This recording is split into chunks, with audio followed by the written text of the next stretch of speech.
Now it was time for the money changers to get back to the business of a new private central bank for America. During the early 1900s, men like J.P. Morgan led the charge. One final panic would be necessary to focus the nation's attention on the supposed need for a central bank. The rationale was that only a central bank can prevent bank failures. Morgan was clearly the most powerful banker in America and a suspected agent for the Rothschilds. Morgan had helped finance John D. Rockefeller's Standard Oil empire. He had also helped finance the monopolies of Edward Harriman in railroads, of Andrew Carnegie in steel, and of others in numerous industries.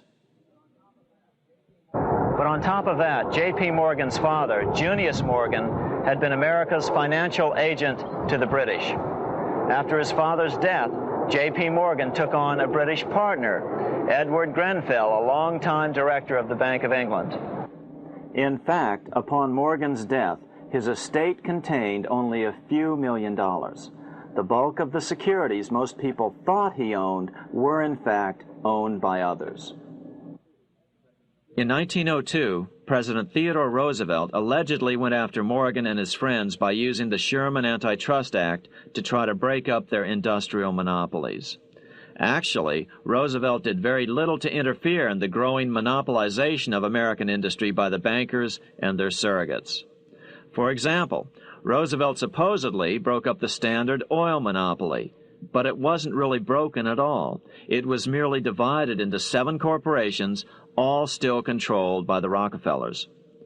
The public was aware of this thanks to political cartoonists like Thomas Nast, who referred to the bankers as the Money Trust. By 1907, the year after Teddy Roosevelt's re-election, Morgan decided it was time to try for a central bank again. Using their combined financial muscle, Morgan and his friends were secretly able to crash the stock market. Thousands of small banks were vastly overextended. Some had reserves of less than 1% thanks to the fractional reserve principle. Within days, bank runs were commonplace across the nation. Now Morgan stepped into the public arena and offered to prop up the faltering American economy by supporting failing banks with money he manufactured out of nothing.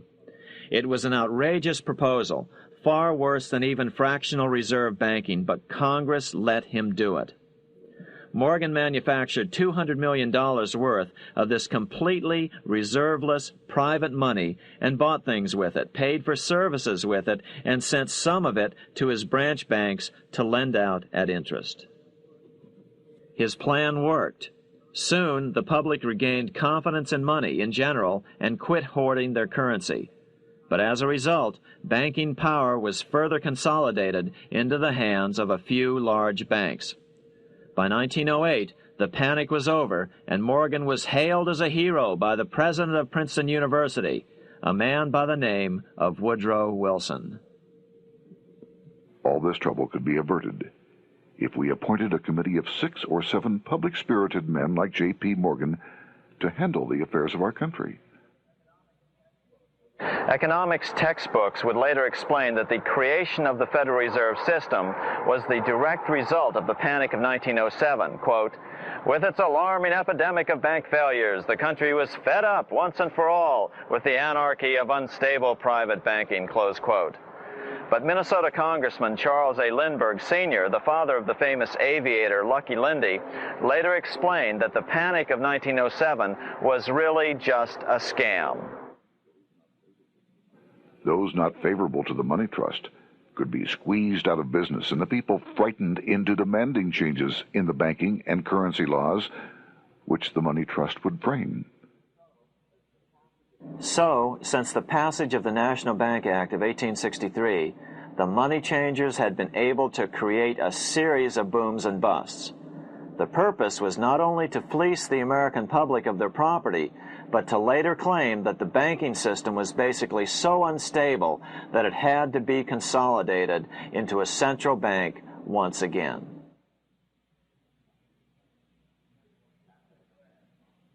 After the crash, Teddy Roosevelt, in response to the panic of 1907, signed into law a bill creating something called the National Monetary Commission. The commission was to study the banking problem and make recommendations to Congress. Of course, the commission was packed with Morgan's friends and cronies. The chairman was a man named Senator Nelson Aldrich from Rhode Island. Aldrich represented the Newport, Rhode Island homes of America's richest banking families. His daughter married John D. Rockefeller, Jr., and together they had 5 sons: John, Nelson, who would become vice president in 1974, Lawrence, Winthrop, and David, the head of the Council on Foreign Relations and former chairman of Chase Manhattan Bank. As soon as the National Monetary Commission was set up, Senator Aldrich immediately embarked on a 2-year tour of Europe, where he consulted at length with the private central bankers in England, France, and Germany. The total cost of his trip alone to the taxpayers was $300,000, an astronomical sum in those days.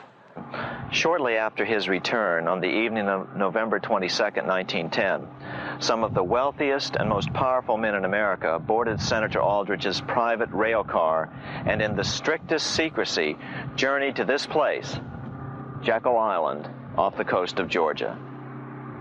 With the group came Paul Warburg.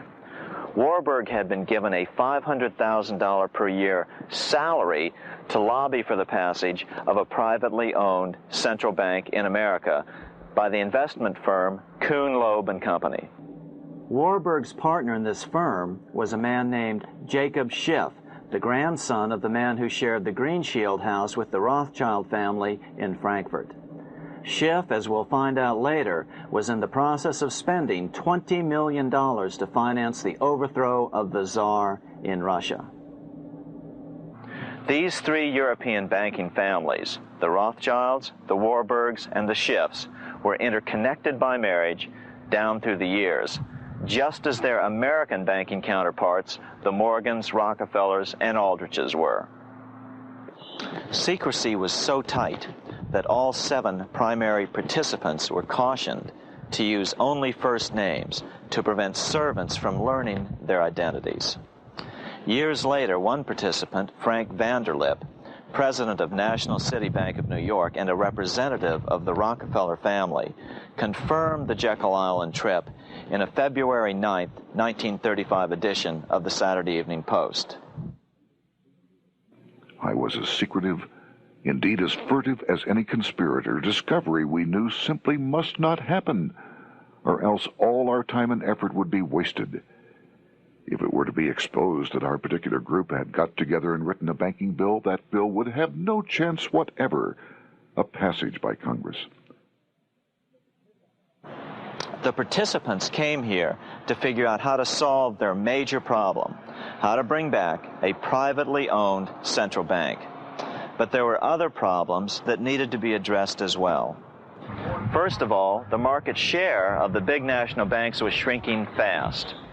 In the first 10 years of the century, the number of U.S. banks had more than doubled to over 20,000. By 1913, only 29% of all banks were national banks, and they held only 57% of all deposits. As Senator Aldrich later admitted in a magazine article, before passage of this act, the New York bankers could only dominate the reserves of New York. Now, we are able to dominate the bank reserves of the entire country. Therefore, something had to be done to bring these new banks under their control. As John D. Rockefeller put it, quote, "Competition is sin," close quote. Secondly, the nation's economy was so strong that corporations were starting to finance their expansions out of profits instead of taking out huge loans from large banks. In the first 10 years of the new century, 70% of corporate funding came from profits. In other words, American industry was becoming independent of the money changers, and that trend had to be stopped. All the participants knew that these problems could be hammered out into a workable solution, but perhaps their biggest problem was a public relations problem, the name of the new bank. That discussion took place right here in this room, one of the many conference rooms in this sprawling hotel, today known as the Jekyll Island Club Hotel. Aldrich believed that the word bank should not even appear in the name. Warburg wanted to call the legislation the National Reserve Bill or the Federal Reserve Bill. The idea here was to give the impression that the purpose of the new central bank was to stop bank runs, but also to conceal its monopoly character. However, it was Aldrich, the egotistical politician, who insisted it be called the Aldrich Bill. After 9 days at Jekyll Island, the group dispersed. The new central bank would be very similar to the old Bank of the United States. It would be given a monopoly over U.S. currency and create that money out of nothing. How does the Fed create money out of nothing? It's a four-step process. But first, a word on bonds. Bonds are simply promises to pay, or government IOUs. People buy bonds to get a secure rate of interest. At the end of the term of the bond, the government repays the bond plus interest, and the bond is destroyed. There are about $3.6 trillion worth of these loans or bonds at present. Now here's the Fed money-making process. Step 1. The Federal Open Market Committee approves the purchase of U.S. bonds on the open market. Step 2. The bonds are purchased by the Fed from whoever is offering them for sale on the open market. Step 3. The Fed pays for the bonds with electronic credits to the seller's bank, which in turn credits the seller's bank account. The trick is that these credits are based on nothing. The Fed just creates them. Step 4.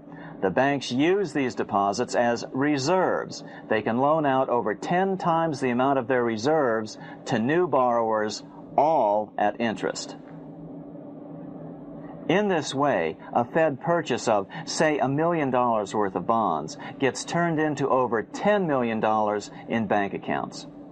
The Fed, in effect, creates 10% of this totally new money, and the banks create the other 90%. To reduce the amount of money in the economy, the process is just reversed. The Fed sells bonds to the public, and the money flows out of the purchaser's local bank. Loans must be reduced by 10 times the amount of the sale.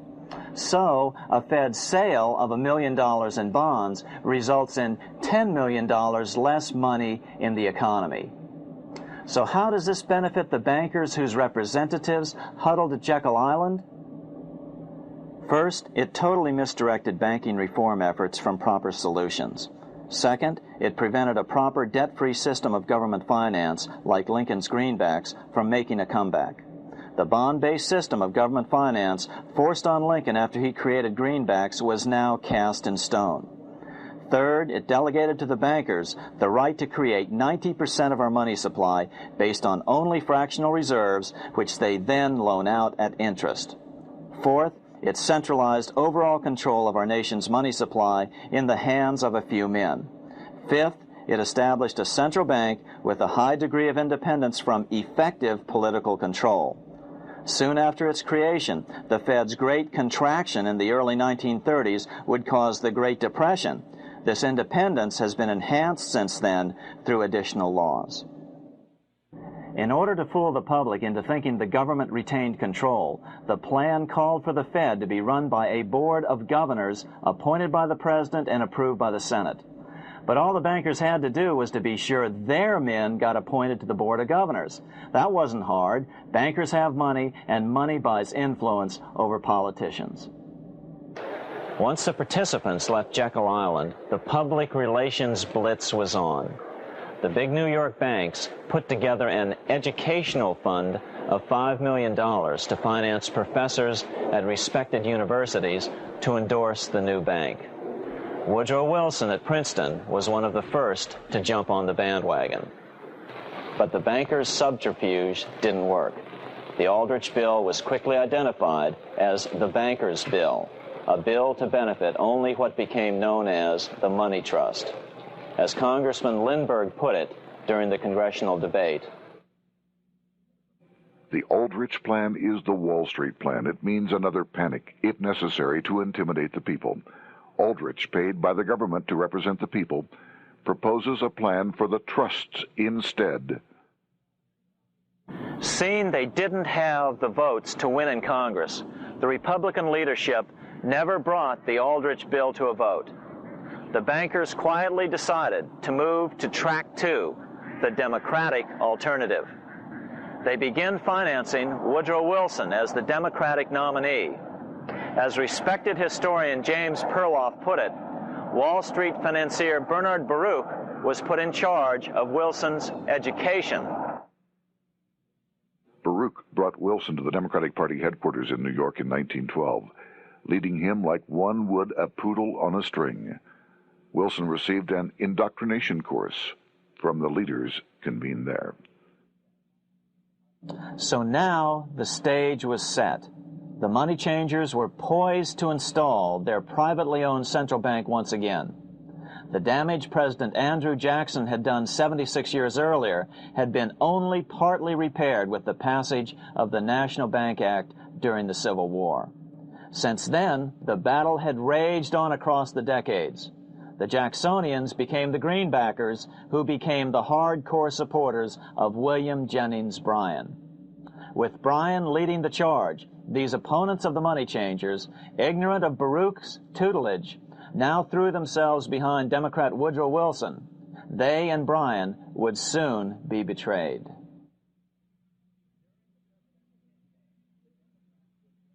During the presidential campaign, the Democrats were careful to pretend to oppose the Aldrich bill. As Representative Lewis McFadden, himself a Democrat, as well as chairman of the House Banking and Currency Committee, explained it 20 years after the fact. The Aldrich bill was condemned in the platform. When Woodrow Wilson was nominated, the men who ruled the Democratic Party promised the people that if they were returned to power, there would be no central bank established here while they held the reins of government. 13 months later, that promise was broken, and the Wilson administration, under the tutelage of those sinister Wall Street figures who stood behind Colonel House, established here in our free country the worm-eaten, monarchical institution of the King's Bank, to control us from the top downward and to shackle us from the cradle to the grave.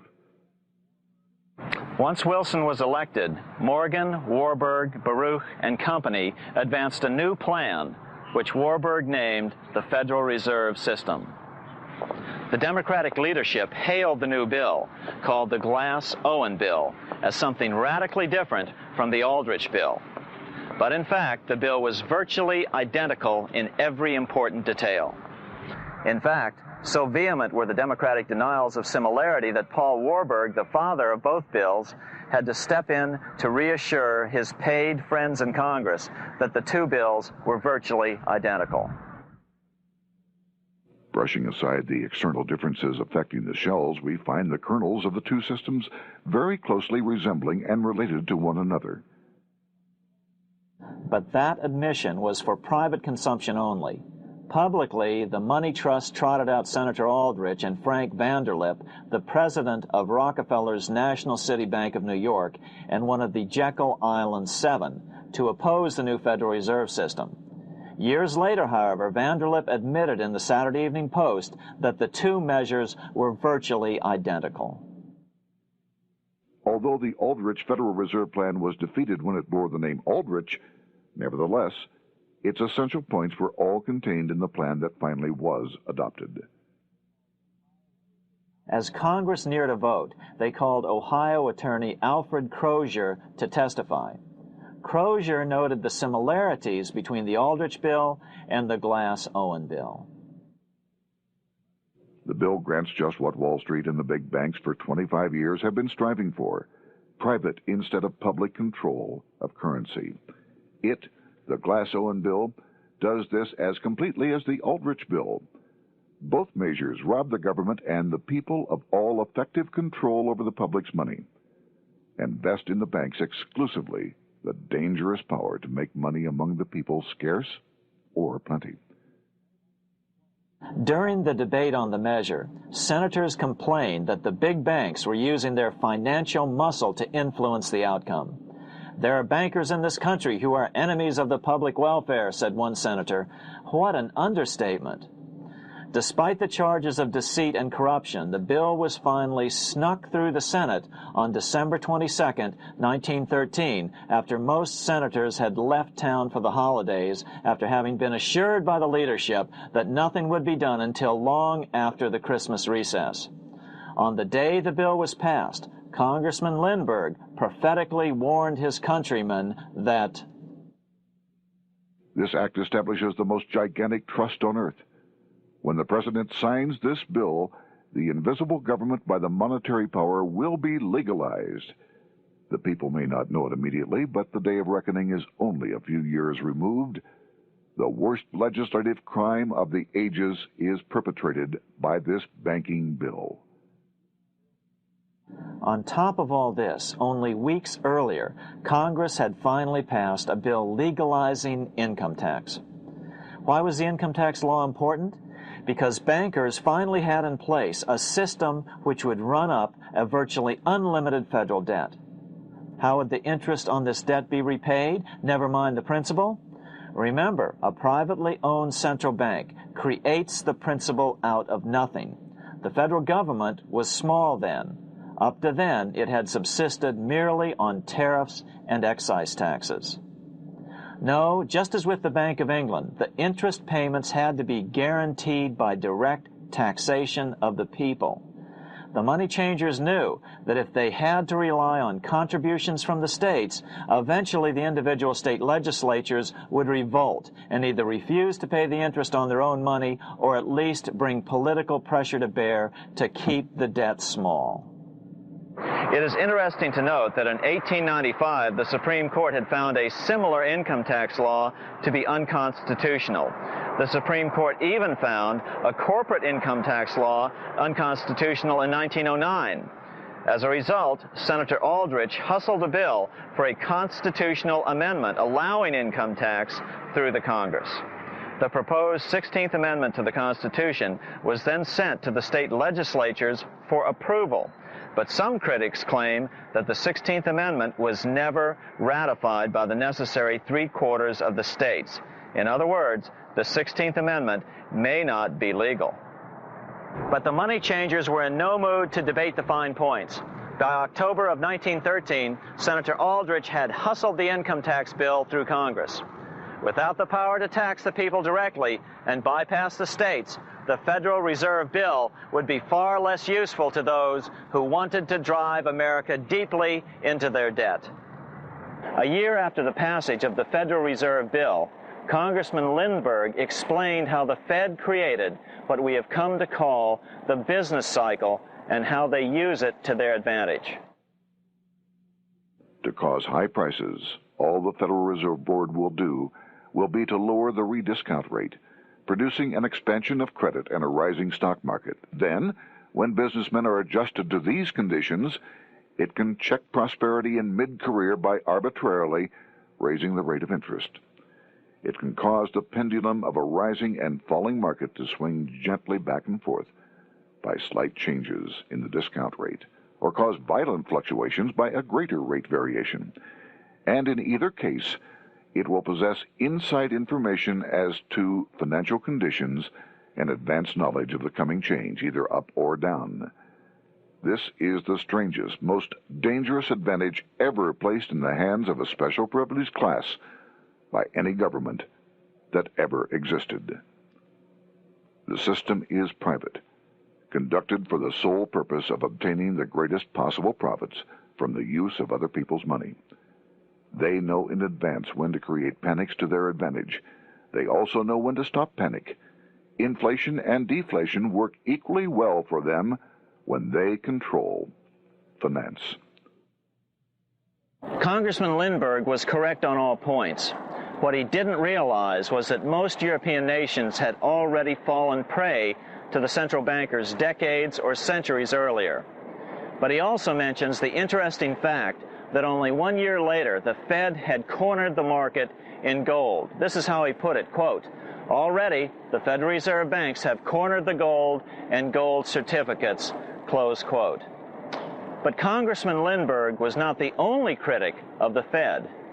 Congressman Louis McFadden, the chairman of the House Banking and Currency Committee from 1920 to 1931, remarked that the Federal Reserve Act brought about a superstate controlled by international bankers and international industrialists acting together to enslave the world for their own pleasure. Notice how McFadden saw the international character of the stockholders of the Federal Reserve. Another chairman of the House Banking and Currency Committee in the 1960s, Wright Patman from Texas, put it this way. In the United States today, we have in effect two governments. We have the duly constituted government, then we have an independent, uncontrolled, and uncoordinated government in the Federal Reserve System, operating the money powers which are reserved to Congress by the Constitution. Even the inventor of the electric light, Thomas Edison, joined the fray in criticizing the system of the Federal Reserve. If our nation can issue a dollar bond, it can issue a dollar bill.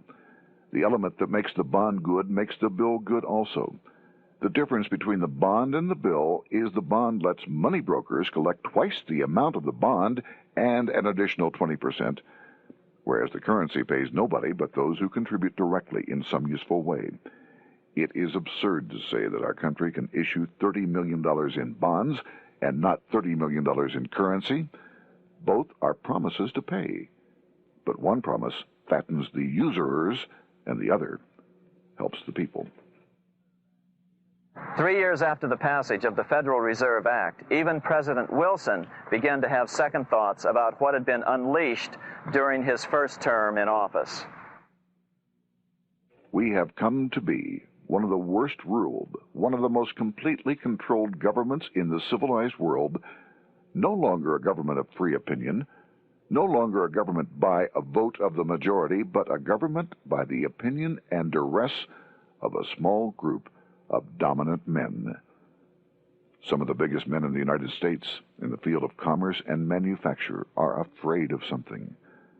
They know that there is a power somewhere so organized, so subtle, so watchful, so interlocked, so complete, so pervasive, that they had better not speak above their breath when they speak in condemnation of it.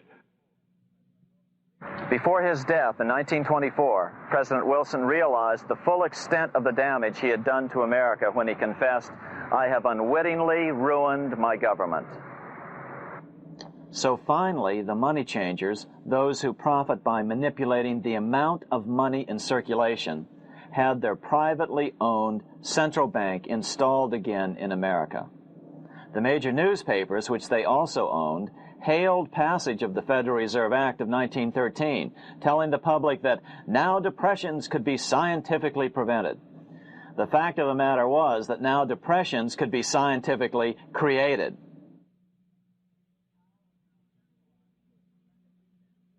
Power was now centralized to a tremendous extent. Now it was time for a war, a really big war. In fact, the First World War. Of course, to the central bankers, the political issues of war don't matter nearly as much as the profit potential, and nothing creates debts like warfare. England was the best example at that time.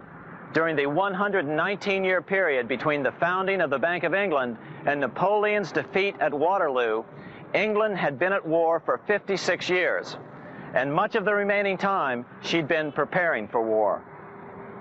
In World War I, the German Rothschilds loaned money to the Germans, the British Rothschilds loaned money to the British, and the French Rothschilds loaned money to the French. In America, J.P. Morgan was the sales agent for war materials to both the British and the French. In fact, 6 months into the war, Morgan became the largest consumer on earth, spending $10 million a day. His offices here at 23 Wall Street were mobbed by brokers and salesmen trying to cut a deal. In fact, it got so bad that the bank had to post guards at every door and at the partners' homes as well. Many other New York bankers made out as well from the war. President Wilson appointed Bernard Baruch to head the War Industries Board. According to historian James Perloff, both Baruch and the Rockefellers profited by some $200 million during the war. But profits were not the only motive. There was also revenge. The money changers never forgave the czars for their support of Lincoln during the Civil War. Also, Russia was the last major European nation to refuse to give in to the privately owned central bank scheme. 3 years after World War I broke out, the Russian Revolution toppled the Tsar and installed the scourge of communism. Jacob Schiff of Kuhn Loeb and Company bragged from his deathbed that he had spent $20 million towards the defeat of the Tsar. Money was funneled from England to support the revolution as well. Why would some of the richest men in the world financially back communism, the system that was openly vowing to destroy the so-called capitalism that made them wealthy? Researcher Gary Allen explained it this way. If one understands that socialism is not a share the wealth program, but is, in reality, a method to consolidate and control the wealth, then the seeming paradox of super-rich men promoting socialism becomes no paradox at all.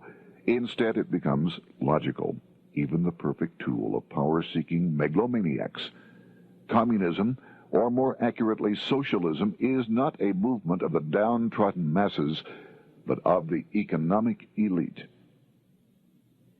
As W. Cleon Skousen put it in his 1970 book, The Naked Capitalist, power from any source tends to create an appetite for additional power. It was almost inevitable that the super-rich would one day aspire to control not only their own wealth, but the wealth of the whole world. To achieve this, they were perfectly willing to feed the ambitions of the power-hungry political conspirators who were committed to the overthrow of all existing governments and the establishments of a central worldwide dictatorship. but what if these revolutionaries get out of control and try to seize power from the super-rich? After all, it was Mao Zedong who in 1938 stated his position concerning power. Political power grows out of the barrel of a gun. The Wall Street, London axis elected to take the risk. The master planners attempted to control revolutionary communist groups by feeding them vast quantities of money when they obeyed and contracting their money supply or even financing their opposition if they got out of control. Lenin began to understand that although he was the absolute dictator of the new Soviet Union, he was not pulling the financial strings. Someone else was silently in control. The state does not function as we desired. The car does not obey. A man is at the wheel and seems to lead it, but the car does not drive in the desired direction. It moves as another force wishes.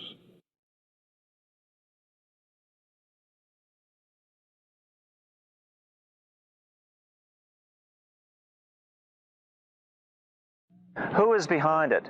Representative Louis T. McFadden, the chairman of the House Banking and Currency Committee throughout the 1920s and into the Great Depression years of the 1930s, explained it this way. The course of Russian history has indeed been greatly affected by the operations of international bankers. The Soviet government has been given United States Treasury funds by the Federal Reserve Board, acting through the Chase Bank.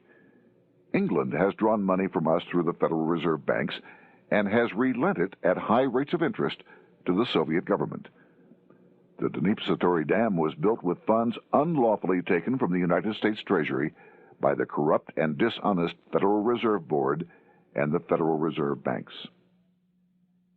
In other words, the Fed and the Bank of England, at the behest of the international bankers who controlled them, were creating a monster, one which would fuel 7 decades of unprecedented communist revolution, warfare, and most importantly, debt.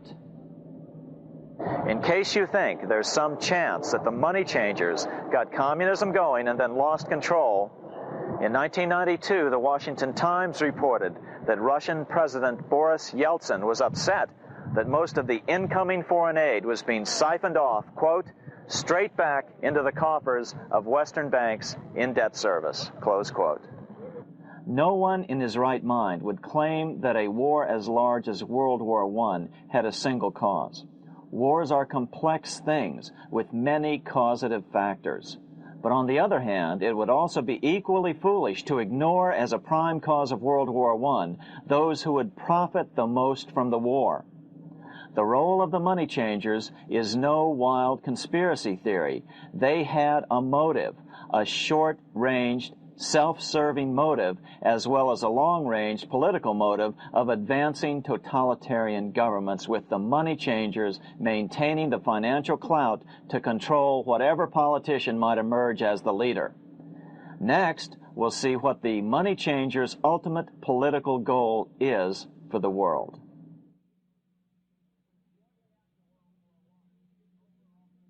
Shortly after World War I, the overall political agenda of the money changers began to be clear. Now that they controlled national economies individually, the next step was the ultimate form of consolidation, world government.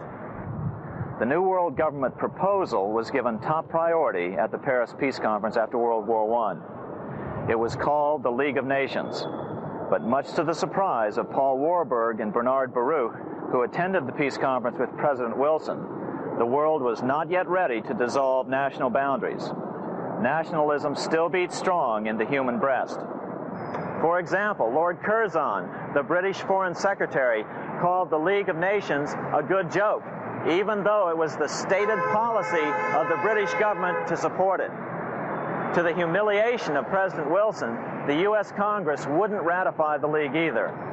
Despite the fact that it had been ratified by many other nations, without money flowing from the U.S. Treasury, the League died. After World War I, the American public had grown tired of the internationalist policies of Democrat Woodrow Wilson. In the presidential election of 1920, Republican Warren Harding won a landslide victory with over 60% of the vote. Harding was an ardent foe of both Bolshevism and the League of Nations. His election, which opened a 12-year run of Republican presidents in the White House, led to an unprecedented era of prosperity known as the Roaring Twenties. Despite the fact that the war had brought America a debt 10 times larger than its Civil War debt, still the American economy surged. Gold had poured into the country during the war, and it continued to do so afterwards. In the early 1920s, the governor of this bank, the Federal Reserve Bank of New York, a man named Benjamin Strong, met frequently with the secretive and eccentric governor of the Bank of England, Montague Norman. Norman was determined to replace the gold England had lost to the U.S. during World War I and return the Bank of England to its former position of dominance in world finance. On top of that, rich with gold, the American economy might get out of control again, just like it had done after the Civil War. During the next 8 years, under the presidencies of Harding and Coolidge, the huge federal debt built up during World War I was cut by 38%, down to $16 billion, the greatest percentage drop in U.S. history. During the election of 1920, Warren Harding and Calvin Coolidge ran against James Cox, the governor of Ohio, and the little-known Franklin D. Roosevelt, who had previously risen to no higher post than President Wilson's Assistant Secretary of the Navy. After his inauguration, Harding moved quickly to formally kill the League of Nations. Then he quickly moved to reduce domestic taxes while raising tariffs to record heights. Now, this was a revenue policy of which most of the Founding Fathers would certainly have approved. His second year in office, Harding took ill on a train trip in the West and suddenly died. Although no autopsy was performed, the cause was said to be either pneumonia or food poisoning. When Coolidge took over, he continued Harding's domestic economic policy of high tariffs on imports while cutting income taxes. As a result, the economy grew at such a rate that net revenue still increased. Now that had to be stopped. So just as they'd done so frequently before, the money changers decided it was time to crash the American economy. The Federal Reserve began flooding the country with money. They increased the money supply by 62% during these years. money was plentiful. This is why it was known as the Roaring Twenties. Before his death in 1919, former President Teddy Roosevelt warned the American people what was going on. As reported in the March 27, 1922 edition of the New York Times, Roosevelt said, "These international bankers and Rockefeller Standard Oil interests control the majority of newspapers and the columns of these papers to club into submission or drive out of public office officials who refuse to do the bidding of the powerful, corrupt cliques which compose the invisible government." Just one day before, in the New York Times, the mayor of New York, John Hylan, quoted Roosevelt and blasted those he saw as taking control of America, its political machinery, and its press. The warning of Theodore Roosevelt has much timeliness today, for the real menace of our republic is this invisible government which, like a giant octopus, sprawls its slimy length over city, state, and nation. It seizes in its long and powerful tentacles our executive officers, our legislative bodies, our schools, our courts, our newspapers, and every agency created for the public protection. To depart from mere generalizations, let me say that at the head of this octopus are the Rockefeller Standard Oil interest and a small group of powerful banking houses generally referred to as the international bankers. The little coterie of powerful international bankers virtually run the United States government for their own selfish purposes. They practically control both parties, write political platforms, make cat's paws of party leaders, use the leading men of private organizations, and resort to every device to place in nomination for high public office only such candidates as will be amenable to the dictates of corrupt big business. These international bankers and Rockefeller Standard Oil interests control the majority of newspapers and magazines in this country. Why didn't people listen to such strong warnings and demand that Congress reverse its 1913 passage of the Federal Reserve Act? Because remember, it was the 1920s. A steady increase in bank loans contributed to a rising market. In other words, just as it is today, in times of prosperity, no one wants to worry about economic issues. But there was a dark side to all this prosperity. Businesses expanded and became strung out on credit. Speculation in the booming stock market became rampant. Although everything looked rosy, it was a castle made of sand. When all was in readiness, in April of 1929, Paul Warburg, the father of the Federal Reserve, sent out a secret advisory warning his friends that a collapse and nationwide depression was certain. In August of 1929, the Fed began to tighten money. It is not a coincidence that the biographies of all the Wall Street giants of that era, John D. Rockefeller, J.P. Morgan, Bernard Baruch, etc., all marvel that they got out of the stock market just before the crash and put all their assets in cash or gold. On October 24, 1929, the big New York bankers called in their 24-hour broker call loans. This meant that both stockbrokers and customers had to dump their stocks on the market to cover their loans, no matter what price they had to sell them for. As a result, the market tumbled, and that day was known as Black Thursday. According to John Kenneth Galbraith, writing in The Great Crash, 1929, at the height of the selling frenzy, Bernard Baruch brought Winston Churchill into the visitors' gallery of the New York Stock Exchange here to witness the panic and impress him with his power over the wild events down on the floor. Congressman Louis McFadden, chairman of the House Committee on Banking and Currency from 1920 to 1931, knew who to blame. He accused the Fed and the international bankers of orchestrating the crash. It was not accidental. It was a carefully contrived occurrence. The international bankers sought to bring about a condition of despair here so that they might emerge as rulers of us all. But McFadden went even farther. He openly accused them of causing the crash in order to steal America's gold. In February 1931, in the midst of the Depression, he put it this way.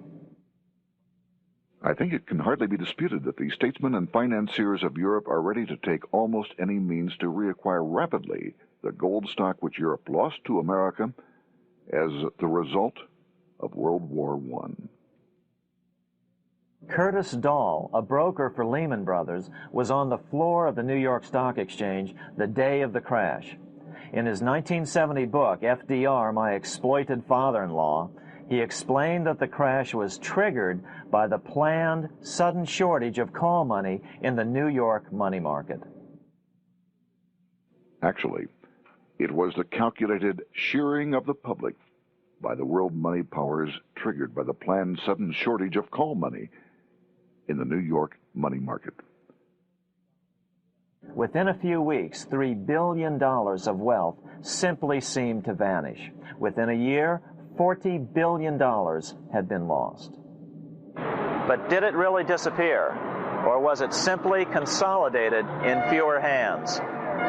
And what did the Federal Reserve do? Instead of moving to help the economy out by quickly lowering interest rates to stimulate the economy, the Fed continued to brutally contract the money supply further, deepening the Depression. Between 1929 and 1933, the Fed reduced the money supply by an additional 33%.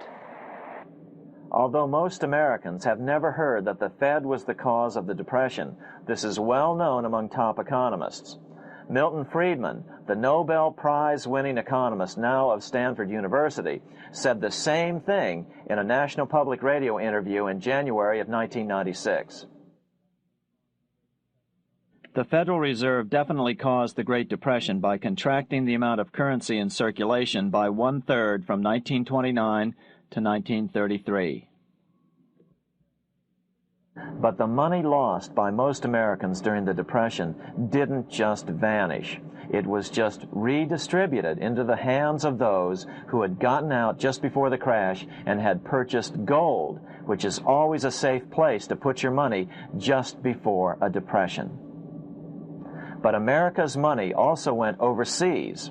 Incredibly, as President Hoover was heroically trying to rescue banks and prop up businesses, with millions of Americans starving as the Great Depression deepened, millions of dollars were being spent rebuilding Germany from damage sustained during World War I. 8 years before Hitler would invade Poland, Representative Louis McFadden, chairman of the House Banking and Currency Committee, warned Congress that Americans were paying for Hitler's rise to power. After World War I, Germany fell into the hands of the German international bankers. Those bankers bought her, and they now own her lock, stock, and barrel. They have purchased her industries, they have mortgages on her soil, they control her production, they control all her public utilities. The international German bankers have subsidized the present government of Germany, and they have also supplied every dollar of the money Adolf Hitler has used in his lavish campaign to build up a threat to the government of Brüning. When Brüning fails to obey the orders of the German international bankers, Hitler is brought forth to scare the Germans into submission. Through the Federal Reserve Board, over $30 billion of American money has been pumped into Germany. You have all heard of the spending that's taken place in Germany. Modernistic dwellings, her great planetariums, her gymnasiums, her swimming pools, her fine public highways, her perfect factories. All this was done on our money. All this was given to Germany through the Federal Reserve Board. The Federal Reserve Board has pumped so many billions of dollars into Germany that they dare not name the total. Franklin D. Roosevelt was swept into office during the 1932 presidential election. Once Roosevelt was in office, however, sweeping emergency banking measures were immediately announced, which did nothing but increase the Fed's power over the money supply. Then, and only then, did the Fed finally begin to loosen the purse strings and feed new money out to the starving American people.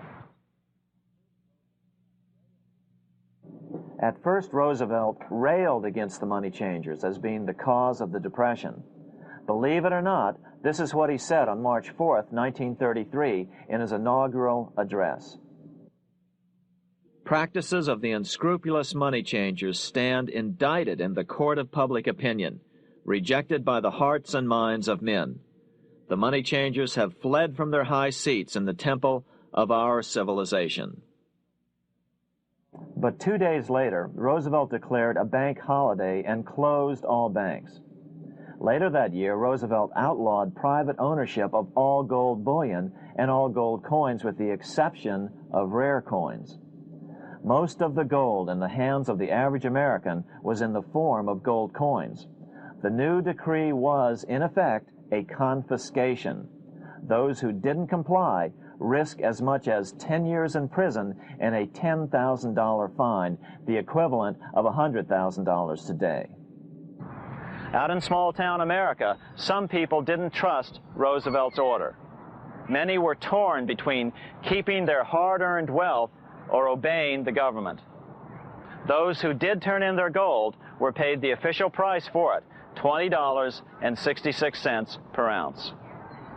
So unpopular was the confiscation order that no one anywhere in government would take credit for authoring it. No congressman claimed it. At the signing ceremony, President Roosevelt made it clear to all present that he was not the author of it and publicly stated that he had not ever read it. Even his Secretary of the Treasury said he'd never read it either, saying it was, quote, what the experts wanted. Roosevelt convinced the public to give up their gold by saying that pooling the nation's resources was necessary to get America out of the Depression. With great fanfare, he ordered a new bullion depository built to hold the mountain of gold the U.S. government was illegally confiscating. By 1936, the U.S. Bullion Depository at Fort Knox was completed, and in January 1937, the gold began to flow into it. The rip-off of the ages was about to proceed. In 1935, once the gold had all been turned in, the official price of gold was suddenly raised to $35 per ounce. But the catch was, only foreigners could sell their gold at the new higher price. The money changers who had heeded Warburg's note and gotten out of the stock market just before the crash and bought gold at $20.66 per ounce, then shipped it to London, could now bring it back and sell it back to the government, nearly doubling their money while the average American starved. The Fort Knox Bullion Depository sits here in the middle of the Fort Knox Military Reservation, 30 miles southwest of Louisville, Kentucky. This was as close as we were permitted to get to the depository despite years of letters from members of Congress to allow our film crew inside. The 4-acre grounds immediately surrounding the building are guarded by an electrified steel fence, an open moat, and 4 machine-gun-armed guard pillboxes at the structure's corners. When the gold began arriving on January 13, 1937, there was unprecedented security. Thousands of official guests watched the arrival of a 9-car train from Philadelphia, guarded by armed soldiers, postal inspectors, Secret Servicemen, and guards from the U.S. Mint. It was all great theater. America's gold supply from across the land had been pooled, supposedly for the public benefit, and then safely tucked into Fort Knox. But all that security would soon be breached by the government itself. Now the stage was set for a really big war, one which would pile up debt far beyond that of World War I. For example, in 1944 alone, the U.S. national income was only $183 billion, yet $103 billion was spent on the war. This was 30 times the spending rate during World War I. In fact, the American taxpayer picked up 55% of the total Allied cost of the war. But equally important, virtually every nation involved in World War II greatly multiplied their debt. In the U.S., for example, federal debt went from $43 billion in 1940 up to $257 billion in 1950, an increase of 598%. Between 1940 and 1950, Japanese debt swelled 1,348%. French debt grew 583%, and Canadian debt soared 417%. After the war, the world was now divided into two economic camps: communist command economies on the one hand versus monopoly capitalists on the other, set to fight it out in one perpetual and highly profitable arms race. It was finally time for the central bankers to embark in earnest on their three-step plan to centralize the economic systems of the entire world and finally bring about their global government or New World Order. The phases of this plan were: Step 1, central bank domination of national economies worldwide. Step 2, centralize regional economies through organizations such as the European Monetary Union and regional trade unions such as NAFTA. Step 3, centralize the world economy through a world central bank, a world money, and ending national independence through abolition of all tariffs by treaties like GATT. Step 1 was completed long ago. Steps 2 and 3 are far advanced, nearing completion. What about gold? Among central banks, the largest holder of gold is now the IMF. It and central banks now control 2/3 of the world's gold supply, giving them the ability to manipulate the gold market. Remember the money changer's golden rule: he who has the gold makes the rules. But before we get into solutions to our problem, let's take a look at what happened to all that gold in Fort Knox. Because if we don't understand that the gold has been stolen, we'll allow ourselves to be stampeded into the wrong solution: a gold-backed currency. Most Americans still believe that the gold is still here at Fort Knox. At the end of World War II, Fort Knox contained over 700 million ounces of gold, an incredible 70% of all the gold in the world. How much remains? No one knows. Despite the fact that federal law requires an annual physical audit of Fort Knox gold, the Treasury has consistently refused to conduct one. The truth is that a reliable audit of whatever remains here has not been conducted since President Eisenhower ordered one in 1953. Where did America's gold in Fort Knox go? Over the years, it was sold off to European money changers at the $35 per ounce price. Remember, this was during a time when it was illegal for Americans to buy any of their own gold from Fort Knox. In fact, there was a very infamous case where the Firestone family set up a string of dummy corporations to purchase Fort Knox gold and keep it in Switzerland, never hitting U.S. shores. They were eventually caught, however, and successfully prosecuted. Finally, by 1971, all the pure gold had been secretly removed from Fort Knox, drained back to London. Once the gold was gone from Fort Knox, President Nixon closed the gold window by repealing Roosevelt's Gold Reserve Act of 1934, finally making it legal once again for Americans to buy gold. Naturally, gold prices immediately began to soar. 9 years later, gold sold for $880 per ounce, 25 times what the gold in Fort Knox was sold for. One would think that eventually someone in the government would get wind of what was happening and blow the whistle. The largest fortune in the history of the world stolen. Shades of the old James Bond film, Goldfinger. Well, as a matter of fact, Ian Fleming, the author of the James Bond series, was head of the British counterintelligence service, MI5. Some believe in the intelligence community that he wrote much of his fiction as a warning, as many authors of fiction do. If the removal of all the good delivery gold from Fort Knox can be viewed as a deliberate raid on the U.S. Treasury, then such an operation might well have been years in the making, namely 40 years. Certainly enough time for Fleming to get wind of it and try to prevent it. So just how did the story of the Fort Knox gold robbery get out? It all started with an article in a New York periodical in 1974. The article charged that the Rockefeller family was manipulating the Federal Reserve to sell off Fort Knox gold at bargain basement prices to anonymous European speculators. 3 days later, the anonymous source of the story, Louise Auchincloss Boyer, mysteriously fell to her death from the window of her 10th floor apartment in New York. How would Mrs. Boyer have known of the Rockefeller connection to the Fort Knox gold heist? She was the longtime secretary of Nelson Rockefeller. For the next 14 years, this man, Ed Durrell, a wealthy Ohio industrialist, devoted himself to a quest for the truth concerning the Fort Knox gold. He wrote thousands of letters to over 1,000 government and banking officials, trying to find out how much gold was really left and where the rest of it had gone.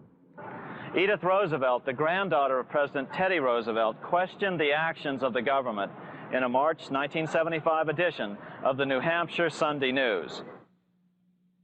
Allegations of missing gold from our Fort Knox vaults are being widely discussed in European financial circles.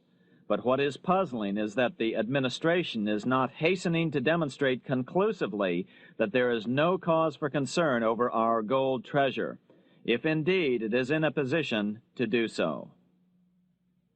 Unfortunately, Ed Durrell never did accomplish his primary goal, a full audit of the gold reserves in Fort Knox. It's incredible that the world's greatest treasure has had little accounting or auditing. This gold belonged to the American people, not the Federal Reserve and their foreign owners. One thing is certain, the government could blow all of this speculation away in a few days with a well-publicized audit under the searing lights of media cameras. It has chosen not to do so. One must conclude that they are afraid of the truth such an audit would reveal. What is the government so afraid of? Here's the answer. When President Ronald Reagan took office in 1981, his conservative friends urged him to study the feasibility of returning to a gold standard as the only way to curb government spending. It sounded like a reasonable alternative, so President Reagan appointed a group of men called the Gold Commission to study the situation and report back to Congress. What Reagan's Gold Commission reported back to Congress in 1982 was the following shocking revelation concerning gold. The U.S. Treasury owned no gold at all. All the gold that was left in Fort Knox was now owned by the Federal Reserve, a group of private bankers, as collateral against the national debt. The truth of the matter is that never before has so much money been stolen from the hands of the general public and put into the hands of a small group of private investors, the money changers.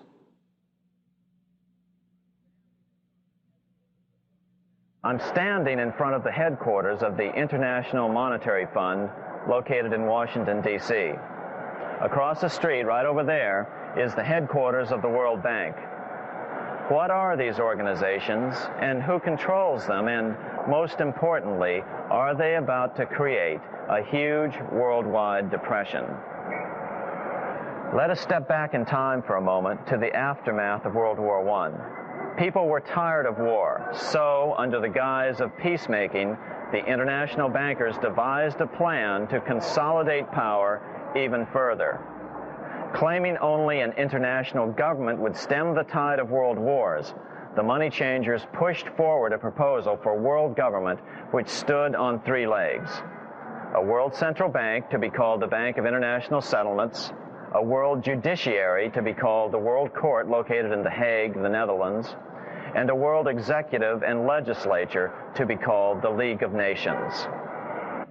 As President Clinton's mentor, Georgetown historian Carroll Quigley wrote in his 1966 book, Tragedy and Hope, the powers of financial capitalism had a far-reaching plan, nothing less than to create a world system of financial control in private hands, able to dominate the political system of each country and the economy of the world as a whole. This system was to be controlled in a feudalistic fashion by the central banks of the world, acting in concert by secret agreements arrived at in frequent meetings and conferences. The apex of the system was to be the Bank for International Settlements in Bâle, Switzerland, a private bank owned and controlled by the world central banks, which were themselves private corporations. Each central bank sought to dominate its government by its ability to control treasury loans, to manipulate foreign exchanges, to influence the level of economic activity in the country, and to influence cooperative politicians by subsequent economic rewards in the business world. Despite intense pressure from the international bankers and the press, a handful of U.S. senators, led by Senator Henry Cabot Lodge, kept the U.S. out of these schemes.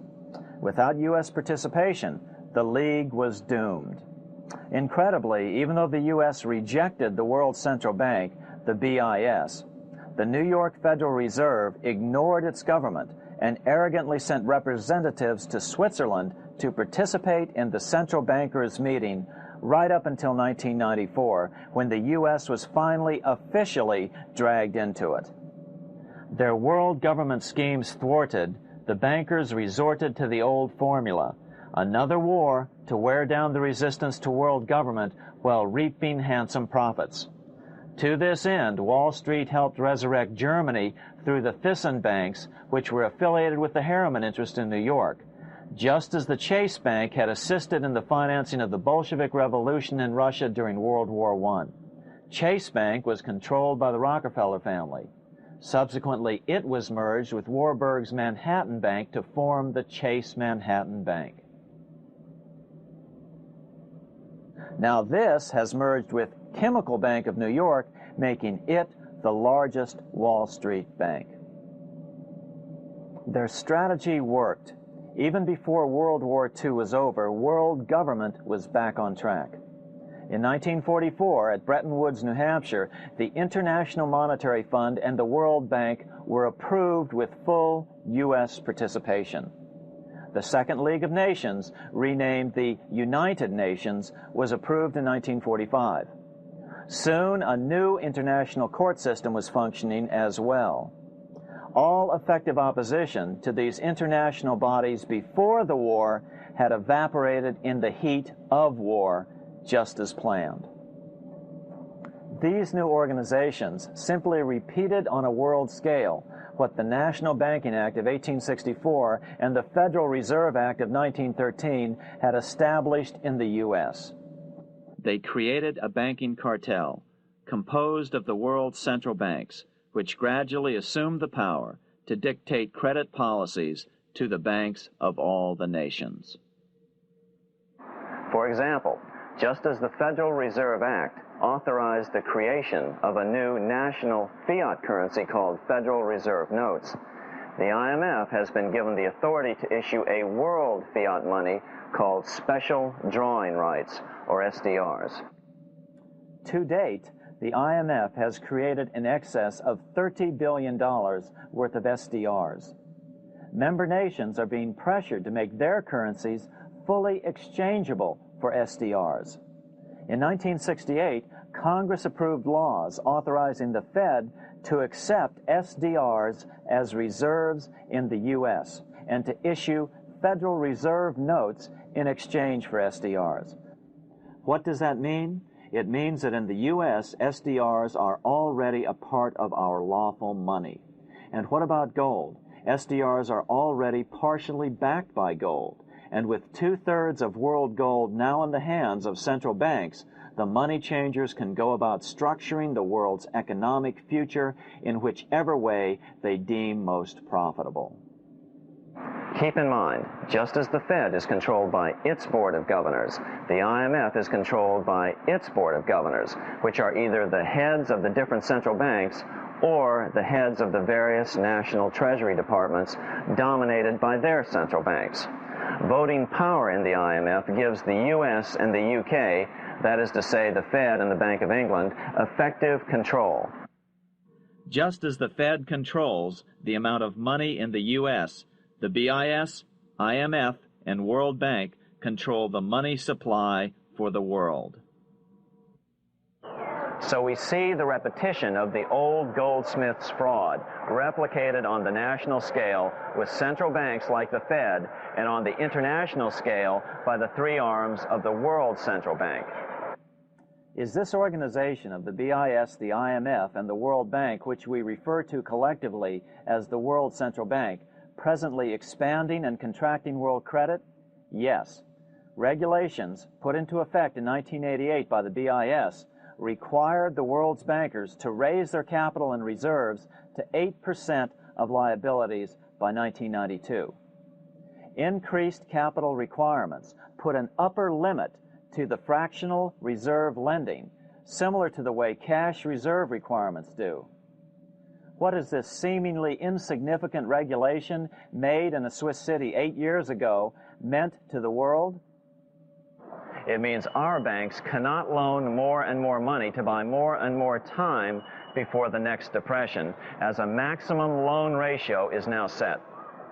It means those nations with the lowest bank reserves in their systems have already felt the terrible effects of this credit contraction as their banks scrambled to raise money to increase their reserves to 8%.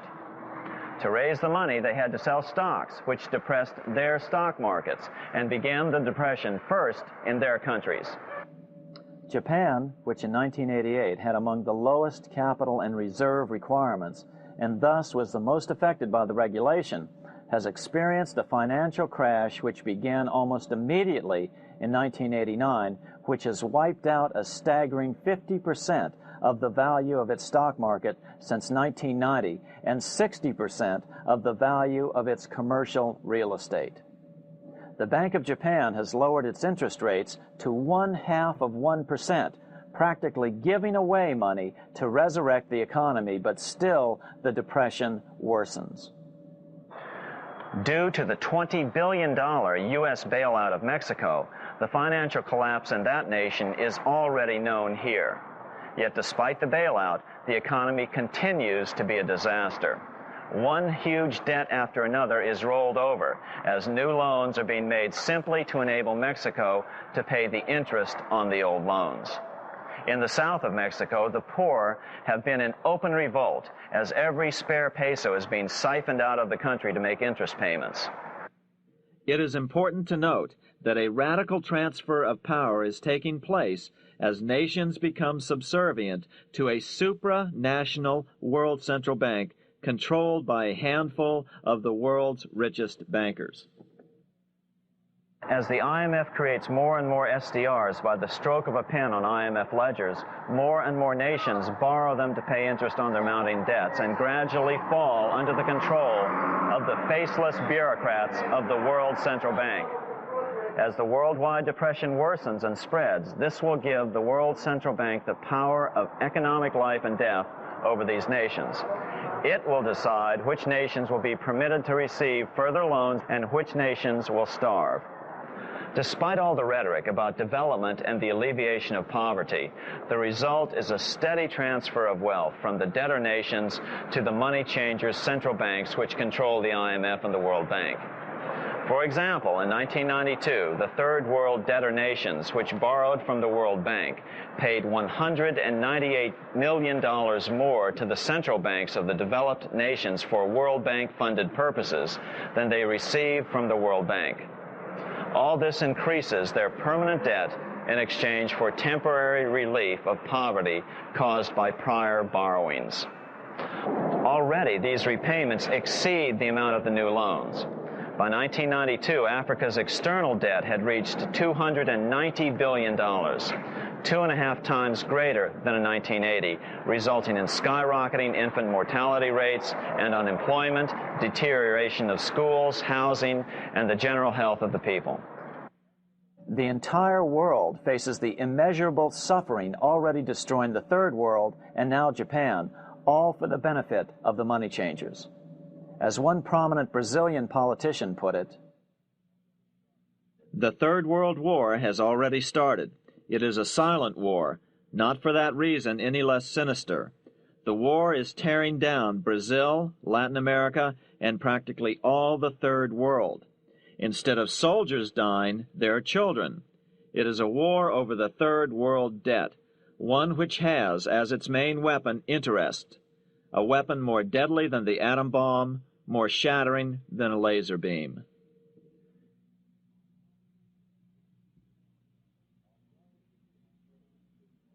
Although it would be absurd to ignore the pivotal role played by influential families such as the Rothschilds, the Warburgs, the Schiffs, the Morgans, and the Rockefellers in any review of the history of central banking and fractional banking, keep in mind, by now, central banks and the large commercial banks are up to 3 centuries old and deeply entrenched in the economic life of many nations. These banks are no longer dependent on clever individuals such as a Nathan Rothschild. Years ago, the question of ownership was important, but no longer. For example, both the Bank of England and the Bank of France were nationalized after World War II, and nothing changed, nothing at all. They endure and continue to grow, now protected by numerous laws, paid politicians, and mortgaged media, untouched by the changing of generations. 3 centuries have given them an aura of respectability. The old school tie is now worn by the 6th generation son, who's been raised in a system that he may never question, as he is named to serve on the governing boards of countless philanthropic organizations. To focus attention today on individuals or families, or to attempt to sort out the current holders of power, serves little useful purpose and would be a distraction from the cure. The problem is far bigger than that. It is the corrupt banking system that was and is being used to consolidate vast wealth into fewer and fewer hands that is our current economic problem. Change the names of the main players now, and the problem will neither go away nor even miss a beat. Likewise, among the hordes of bureaucrats working in the World Bank, central banks, and international banks, only a tiny fraction have any idea of what's really going on. No doubt they'd be horrified to learn that their work is contributing to the terrible impoverishment and gradual enslavement of mankind to a few incredibly rich plutocrats. So really, there's no use in emphasizing the role of individuals anymore. And the problem even transcends the normal spectrum of political right and left. Both communism and socialism, as well as monopoly capitalism, have been used by the money changers. Today, they profit from either side of the new political spectrum. The big government welfare state on the so-called left wing versus the neoconservative laissez-faire capitalists who want big government totally out of their lives on the right wing. Either way, the bankers win. Monetary reform is the most important political issue facing this nation. That clarified, let's proceed to the conclusions in the spirit Lincoln declared, with malice towards none, with charity towards all. At the start of this video, we ask a number of troubling questions. Let's be sure we've answered them. What's going on in America today? Why are we over our heads in debt? Why can't the politicians bring debt under control? Why are we over our heads in debt? Because we're laboring under a debt money system that is designed and controlled by private bankers. Now, some will argue that the Federal Reserve System is a quasi-governmental agency, but the President appoints only 2 of the 7 members of the Federal Reserve Board of Governors every 4 years, and he appoints them to 14-year terms, far longer than his own. The Senate does confirm those appointments, but the whole truth is that the President wouldn't dare appoint anyone to that board of whom Wall Street does not approve. Of course, this does not preclude the possibility that some honorable men may be appointed to the Board of Governors. But the fact is that the Fed is specifically designed to operate independently of our government, as are nearly all other central banks. Some argue that the Fed promotes monetary stability. We saw the current head of the Bank of England, Eddie George, claim that this was the most important role of a central bank. In fact, the Fed's record of stabilizing the economy shows it to be a miserable failure in this regard. Within the first 25 years of its existence, the Fed caused 3 major economic downturns, including the Great Depression, and for the last 30 years has shepherded the American economy into a period of unprecedented inflation. Again, this is not some wild conspiracy theory. It's a well-known fact among top economists. As Nobel Prize-winning economist Milton Friedman put it, the stock of money, prices, and output was decidedly more unstable after the establishment of the Federal Reserve System than before. The most dramatic period of instability in output was, of course, the period between the 2 wars, which includes the severe monetary contractions of 1920-21, 1929-33, and 1937-38. No other 20-year period in American history contains as many as 3 such severe contractions. This evidence persuades me that at least a third of the price rise during and just after World War I is attributable to the establishment of the Federal Reserve System, and that the severity of each of the major contractions, 1920-21, 1929-33, and 1937-38, is directly attributable to acts of commission and omission by the reserve authorities. Any system which gives so much power and so much discretion to a few men so that mistakes, excusable or not, can have such far-reaching effects is a bad system. It is a bad system to believers in freedom just because it gives a few men such power without any effective check by the body politic. This is the key political argument against an independent central bank.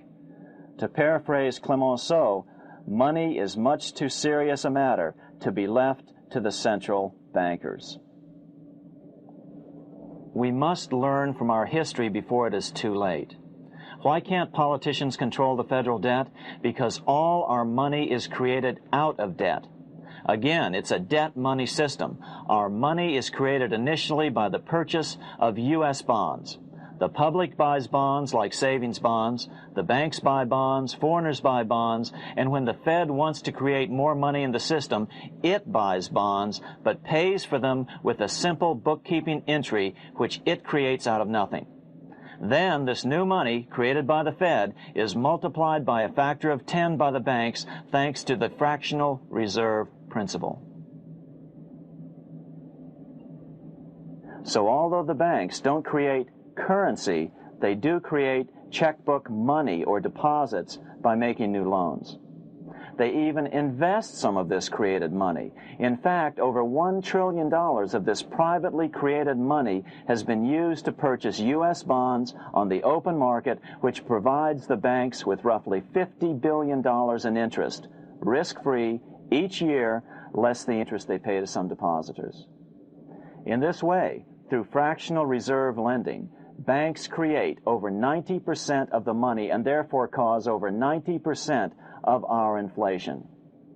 What can we do about all this? Fortunately, there's a way to fix the problem fairly easily, speedily, and without any serious financial problems. We can get our country totally out of debt in 1 to 2 years by simply paying off these U.S. bonds with debt-free U.S. notes, just like Lincoln issued. Of course, that by itself would create tremendous inflation, since our currency is presently multiplied by the fractional reserve banking system. But here's the ingenious solution, advanced in part by Milton Friedman, to keep the money supply stable and avoid inflation and deflation while the debt is retired. As the Treasury buys up its bonds on the open market with U.S. notes, the reserve requirements of your hometown local bank will be proportionally raised, so the amount of money in circulation remains constant. As those holding bonds are paid off in U.S. notes, they will deposit this money, thus making available the currency then needed by the banks to increase their reserves. Once all the U.S. bonds are replaced with U.S. notes, banks will be at 100% reserve banking instead of the fractional reserve system currently in use. From this point on, the former Fed buildings will only be needed as a central clearinghouse for checks and as vaults for U.S. notes. The Federal Reserve Act will no longer be necessary and could be repealed.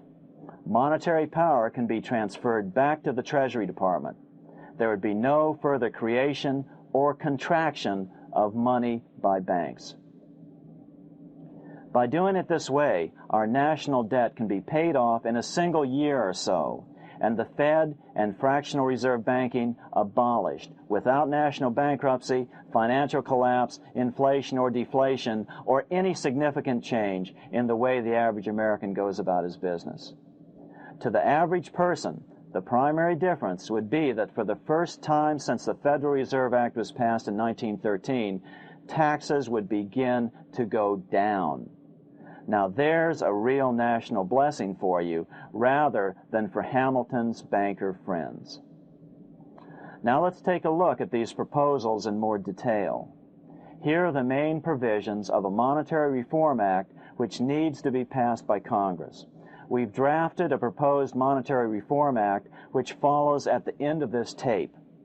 Of course, variations with the same results would be equally welcome. 1. Pay off the debt with debt-free U.S. notes. As Thomas Edison put it, if the U.S. can issue a dollar bond, it can issue a dollar bill. They both rest purely on the faith and credit of the United States government.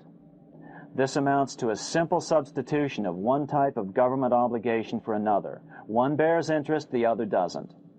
Federal Reserve notes could be used for this as well, but could not be printed after the Fed's abolished as we propose, so we suggest using U.S. notes instead. 2. Abolish fractional reserve banking. As the debt is paid off, the reserve requirements of all banks and financial institutions would be raised proportionally at the same time to absorb the new U.S. notes, which would be deposited and become the bank's increased reserves.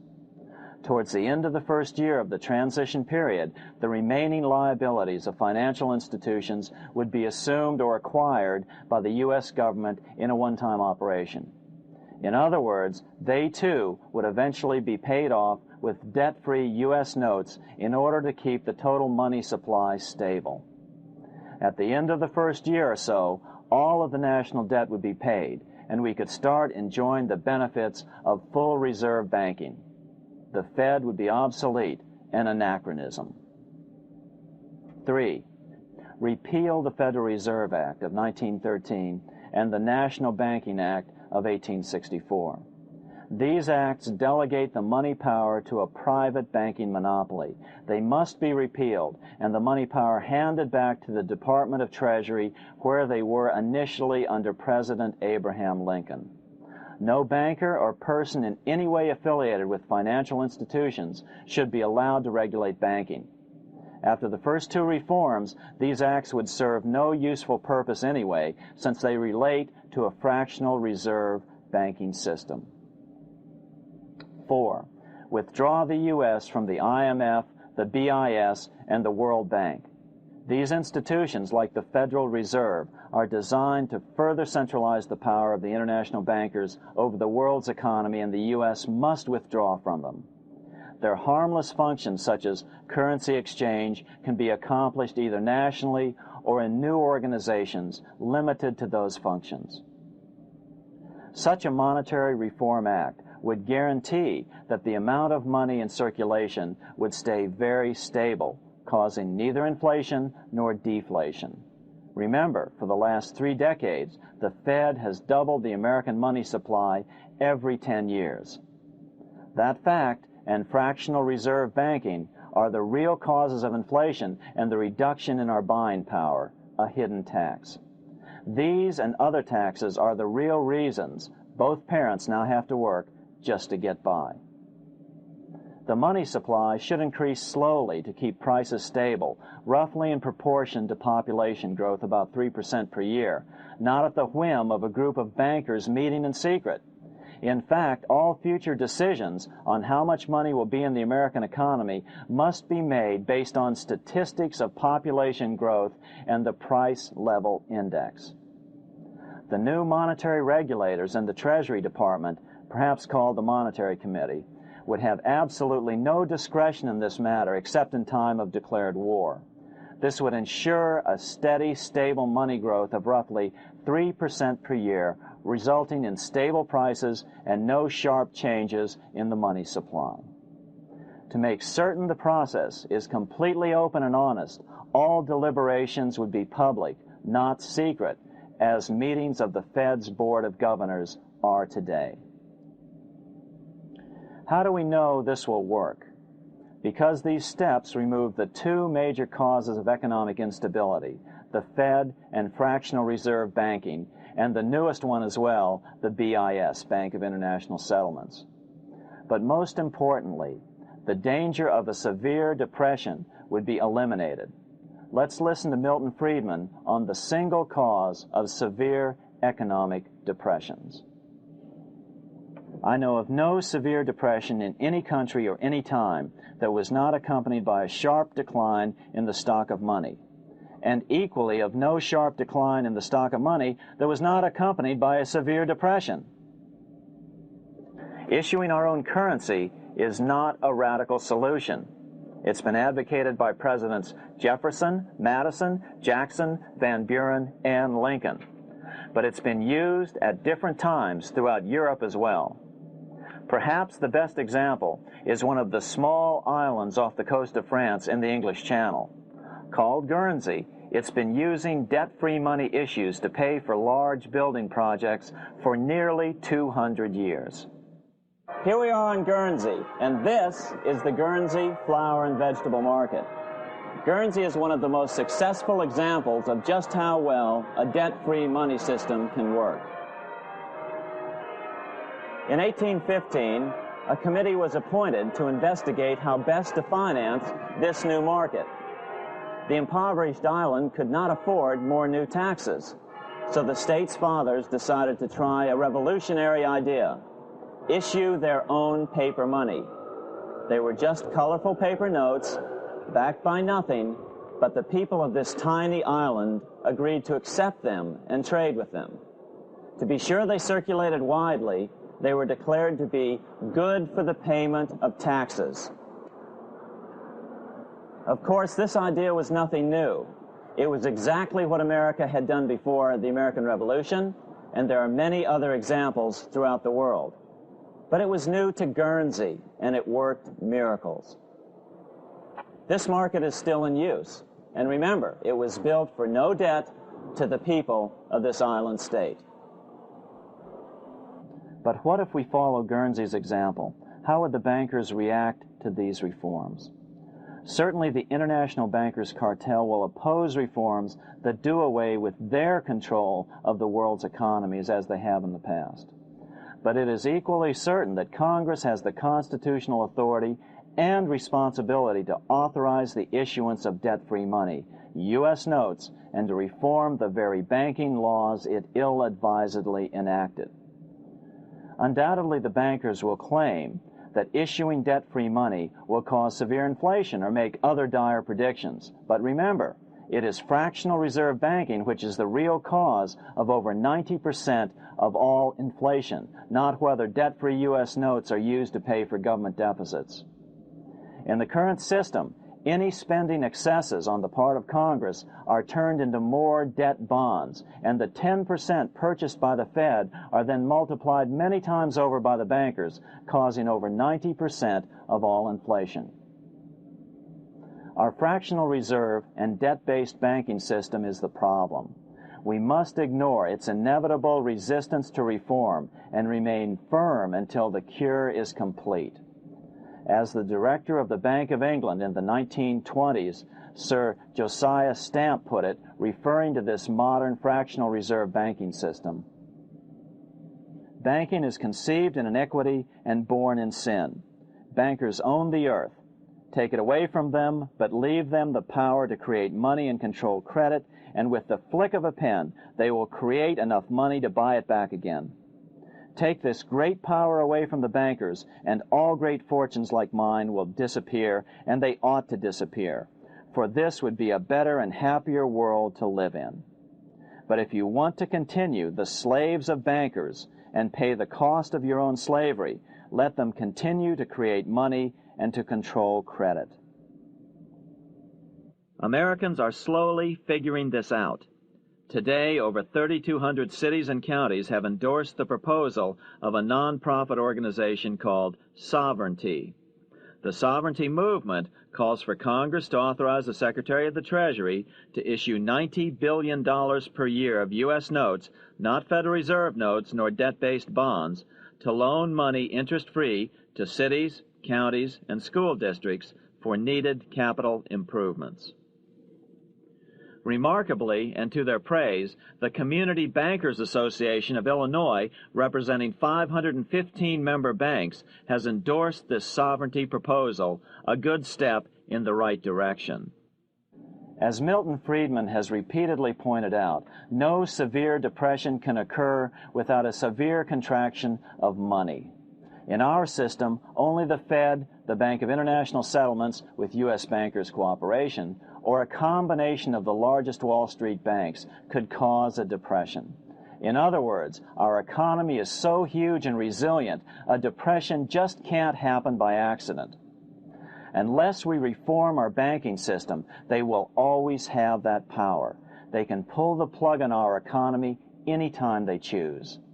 The only solution is to abolish the Fed and the fractional reserve banking system and withdraw from the BIS. Only that will break the power of the international bankers over our economy. And keep in mind, a stock market crash itself cannot cause a severe depression. Only the severe contraction of our money supply can cause a severe depression. The stock market crash of 1929 only wiped out market speculators, mostly the small to medium ones, resulting in $3 billion in wealth changing hands. But it served as a smokescreen for a 33% contraction in credit by the Fed over the next 4 years, which resulted in over $40 billion in wealth from the American middle class being transferred to the big banks.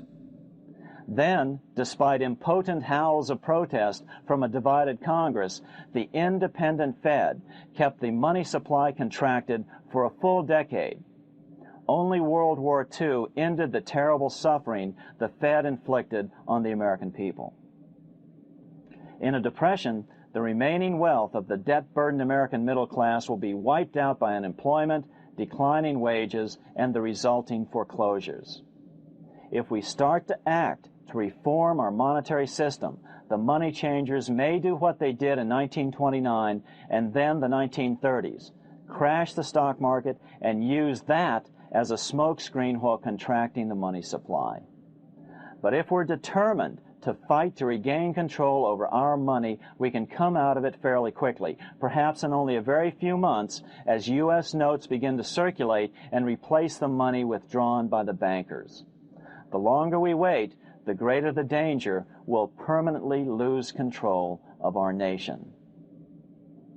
But some still wonder why the international bankers would want to cause a depression. Wouldn't that be killing the goose that is currently laying all those golden interest eggs? Remember what Larry Bates said at the first of this videotape. You see, in periods of economic upheaval, in economic crisis, wealth is not destroyed. It is merely transferred. Do we have any hints as to what the money changers have in store for us? Here's what David Rockefeller, the chairman of Chase Manhattan Bank, the largest Wall Street bank, had to say. We are on the verge of a global transformation. All we need is the right major crisis and the nation will accept the New World Order. So, crisis is needed to fulfill their plans quickly. The only question is when the crisis will occur. Fortunately, we probably have a little time. It's unlikely that this crisis will occur before the 1996 elections, but after that, the danger begins rising. But whether or not they decide to cause a crash or a depression through relentless increases in taxes and the loss of hundreds of thousands of jobs being sent overseas thanks to trade agreements such as GATT and NAFTA, the American middle class is an endangered species. Cheaper labor, including slave labor in Red China, which Harry Wu has heroically documented, is being used to compete with American labor. In other words, money is being consolidated in fewer and fewer hands as never before in the history of this nation or the world.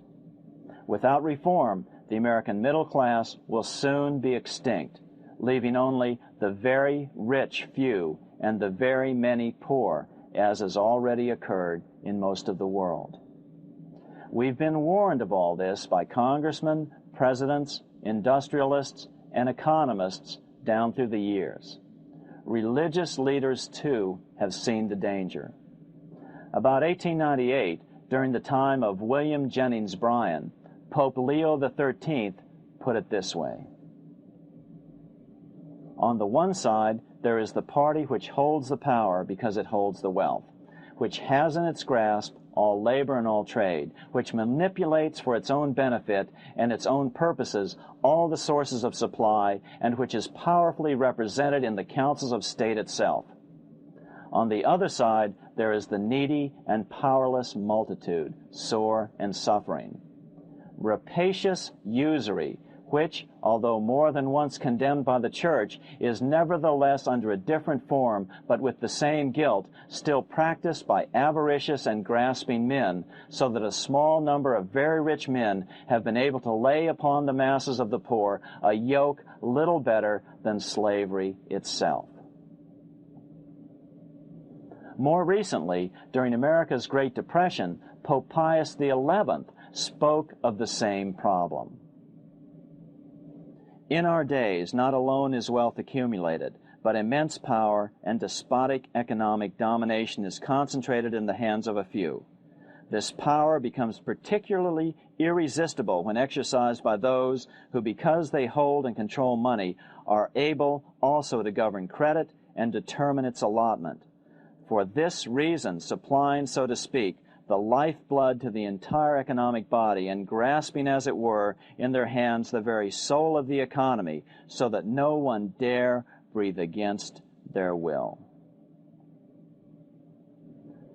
Educate your friends.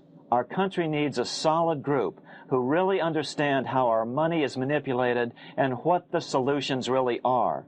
Because if a depression comes, there will be those who call themselves conservatives who will come forward advancing solutions framed by the international bankers. Beware of calls to return to a gold standard. Why? Simple, because never before has so much gold been so concentrated outside of American hands. And never before has so much gold been in the hands of international governmental bodies such as the World Bank and International Monetary Fund. A gold-backed currency usually brings despair to a nation, and to return to it would certainly be a false solution in our case. Remember, we had a gold-backed currency in 1929 and during the first 4 years of the Great Depression. Likewise, beware of any plans advanced for a regional or world currency. This is the international bankers' Trojan horse.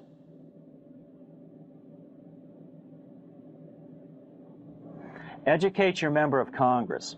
It only takes a few persuasive members to make the others pay attention. Most congressmen just don't understand the system. Some understand it, but are so influenced by bank PAC contributions that they ignore it, not realizing the gravity of their neglect. We hope we've made a valuable contribution to the national debate on monetary reform. It remains for each man to do his duty, consistent with his state in life. May God give us the light to help reform our nation and ourselves. We say ourselves because ultimately vast multitudes of men are going to be driven more and more to desperation by the accumulation of the world's wealth in fewer and fewer hands. Men will tend to become like their oppressors, selfish and greedy. Rather, let's keep in mind during this period of reform a warning not to lose sight of greater things, as Pope Pius XI put it. "For what will it profit men that a more prudent distribution and use of riches make it possible for them to gain even the whole world, if thereby they suffer the loss of their own souls? What will it profit to teach them sound principles in economics, if they permit themselves to be so swept away by selfishness, by unbridled and sordid greed, that hearing the commandments of the Lord, they do all things contrary.